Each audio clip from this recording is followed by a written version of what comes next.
a staggering 3 billion people across the world who cannot afford a healthy diet.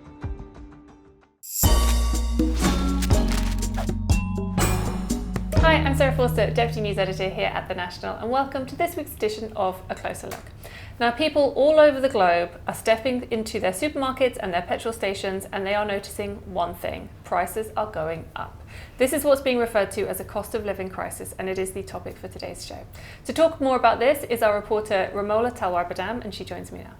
Thank you very much, Romola, for joining us. So first of all, just so we're all on the first page to begin with, can you just very briefly explain what is a cost of living crisis? So basically, when inflation goes up, everything becomes expensive. So whether it is the groceries, like you said, your weekly groceries, it could be the rent that you pay, it's your electricity bill, it can be the fuel that you pay every week. So all this starts getting more expensive, and your salaries, basically the salaries that you were easily able to afford all these things with, doesn't cover what you need to purchase. Mm-hmm. And that is what people are seeing across the world. In fact, the UN spoke about, they gave a figure of about 3 billion people, a staggering 3 billion people across the world who cannot afford a healthy diet. So now that we know what a cost of living crisis is, how did it come about? So one of the reasons, one of the main triggers is Russia's war in Ukraine. That caused energy prices, fuel, food prices and fertilizer costs to spiral across the world, and also food shortages. In a lot of countries, you're finding food shortages taking place. That is one of the causes.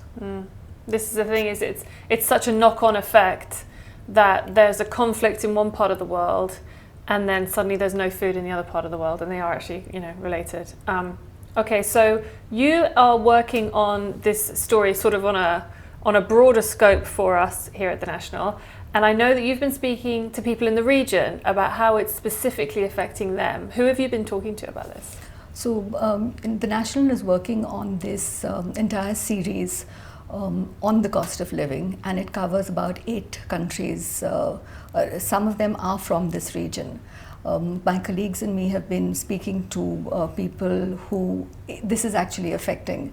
So for instance, if you take Egypt, they are really badly affected by the crisis because Egypt imports wheat and other commodities from both Russia and Ukraine.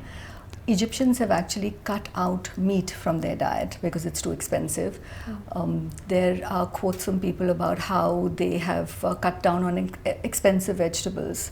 People are growing potatoes and on their garden, on their rooftops. Mm-hmm. There are people who are taking in hens and using, the eggs that they lay, using them for their meals. You find in the UK, for instance, there were those videos that went viral of supermarket shelves completely empty. Now, what caused that? We were talking about that earlier, about how in a lot of the stuff, a lot of the produce would come in from Netherlands when crop growers there cannot afford or find it too expensive to fuel and light up their greenhouses. They stop growing a certain amount of crops. So that's the reason for the shortages. Also bad weather in places, in countries like, say, North America, North Africa, and in Europe are other reasons. And have you been speaking to people here in the UAE? Yeah, so in the UAE, it's been interesting because a lot of the countries in the Middle East, the governments have put a cap on prices rising, but people still find that it's affecting their budgets. So what they're doing is that a lot of them shop smart. They have these apps that they log on to where they get on with their friends or family and they purchase stuff in bulk. So, they buy onions in bulk or tomatoes in bulk, either freeze it or make it into sauces. So these are the ways that they are, you have to do it with a whole lot of people for it to make sense. or they go to different supermarkets on different days. So each day they check offers to find out where it's cheaper. They also have these apps, or even in supermarket aisles, where they have bruised vegetables or damaged vegetables, or vegetables that may not look so good. And you have people who will buy that in order to get as much as 50% less that they spend per week on their grocery shopping. Here's a complicated question for you.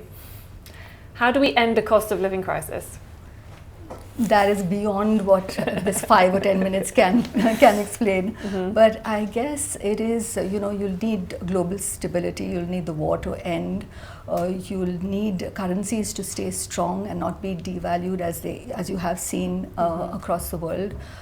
So there are too many, I think, market forces at play. So what, like you said, shoppers are doing is that they're just getting to be a little bit more prudent. What they've said is, when you get into a supermarket, like all of us have done, you have one list of 5 things, and instead you come out wheeling a cartload of stuff that you don't really need, or you throw out stuff from your fridge. That at the end of the week. So what they say is shop economical and shop smart. That's great. Thank you so much, Ramona. So that's it for this week's episode of A Closer Look, brought to you from right here in the National's newsroom. Remember, if you'd like to see any of our previous episodes, they are all on our YouTube channel. And if you have any suggestions for a future episode, you can always leave your comments in the box underneath.